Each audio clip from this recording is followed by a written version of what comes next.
Gowri's cook ട്യൂബിലേക്ക് എല്ലാവർക്കും സ്വാഗതം. ഇന്ന് വെണ്ടയ്ക്ക പച്ചടി ഉണ്ടാക്കാൻ പോകുന്നത്. വളരെ പെട്ടെന്ന് നമുക്ക് ഉണ്ടാക്കിയെടുക്കാം. കുറച്ച് ഇൻഗ്രീഡിയൻസ് മാത്രമേ ഉള്ളൂ. വീഡിയോ കാണാം. പിഞ്ചായിട്ടുള്ള വെണ്ടയ്ക്ക 10 കഴുകി ടവലിൽ തുടച്ചെടുത്തിട്ടുണ്ട്. പിഞ്ചാണെന്ന് അറിയാൻ വേണ്ടി ഇങ്ങനെ ഒടിച്ചു നോക്കിയാൽ മതി. ചെറിയൊരു കഷ്ണം ഇഞ്ചി, 5 പച്ചമുളക്,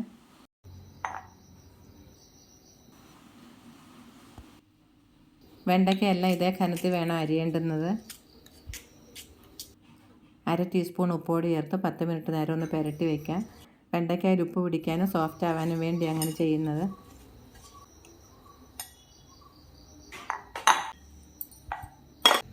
ഒരു കൈ ചെറിയ ഉള്ളി കനം കുറച്ച് വട്ടത്തിലൊന്ന് അരിഞ്ഞെടുക്കാം.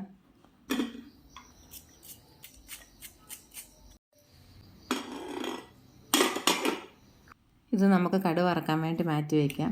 ചെറിയ കഷ്ണം ഇഞ്ചി കയ്യിലാണ് ഞാൻ കൊത്തി അരിയാൻ പോകുന്നത്. അതിനുശേഷം ഒന്ന് ചതച്ചെടുക്കണം. മിക്സിയുടെ ചെറിയ ജാറിലിട്ടൊന്ന് ചതച്ചെടുത്താലും മതി.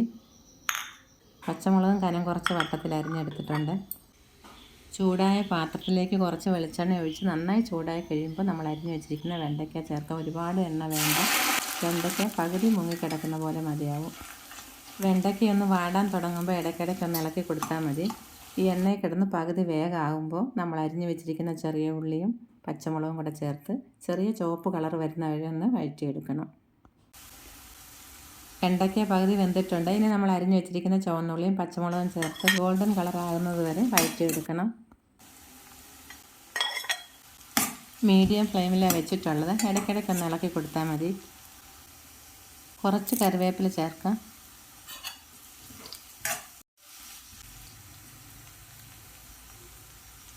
വെണ്ടയ്ക്ക നല്ലതുപോലെ വെന്തിട്ടുണ്ട്.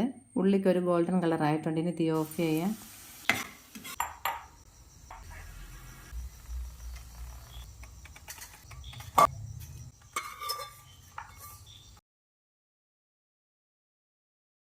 വെണ്ടയ്ക്ക ഈ പാകത്തിന് മൂക്കാവുള്ളൂ. ഗോൾഡൻ കളർ വരണ്ട. ഇങ്ങനെ അരിച്ചെടുക്കുമ്പോൾ ഇതിലുള്ള എണ്ണയെല്ലാം വടിഞ്ഞു വരികയും ചെയ്യും. ആ എണ്ണയിൽ നമുക്ക് കടുക് വറുക്കുകയും ചെയ്യാം.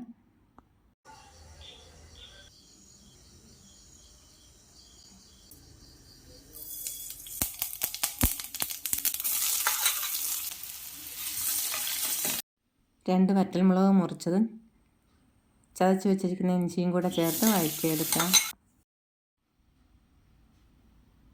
കുറച്ച് കറിവേപ്പില.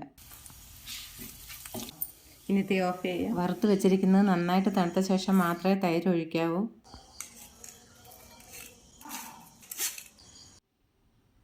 ഇത് നമ്മൾ കറിവേപ്പിലയൊക്കെ ചേർത്ത് വീട്ടിലുണ്ടാക്കിയെടുത്ത തൈര്. നല്ല മണവും രുചിയുണ്ട്. കടയിൽ നിന്ന് വാങ്ങുന്ന തൈരിന് ഈ രുചി ഒരിക്കലും കിട്ടത്തില്ല. അപ്പോൾ വീട്ടിലുണ്ടെങ്കിൽ അത് തന്നെ എടുത്ത് ചെയ്യുന്നതായിരിക്കും വളരെ നല്ലത്. പച്ചടി ഉണ്ടാക്കുമ്പോൾ തൈരിൻ്റെ അളവ് നോക്കേണ്ടത് രണ്ടും തുല്യമായിട്ട് വേണം. കൂടുതൽ തൈരും കുറച്ച് കഷ്ണം ആവരുത്. രണ്ടും ഈക്വൽ ആയിരിക്കാൻ നോക്കിയാൽ മതി. ഇനി 1 ടീസ്പൂൺ ഉപ്പുപൊടിയും കൂടെ ചേർത്ത ശേഷം കടുക് വറുത്ത് ചേർത്ത് യോജിപ്പിച്ചെടുക്കാം. ഇവിടെ ഞങ്ങളുടെ നാട്ടിൽ ഇതുപോലെ തൈര് ചേർത്ത് തേങ്ങ അരയ്ക്കാതെ വയ്ക്കുന്നതിനും പച്ചടി എന്ന് പറയും. തേങ്ങ അരച്ച് വയ്ക്കുന്നതിനും പച്ചടി എന്നാണ് പറയുന്നത്. കിച്ചടി എന്ന് പറയത്തില്ല.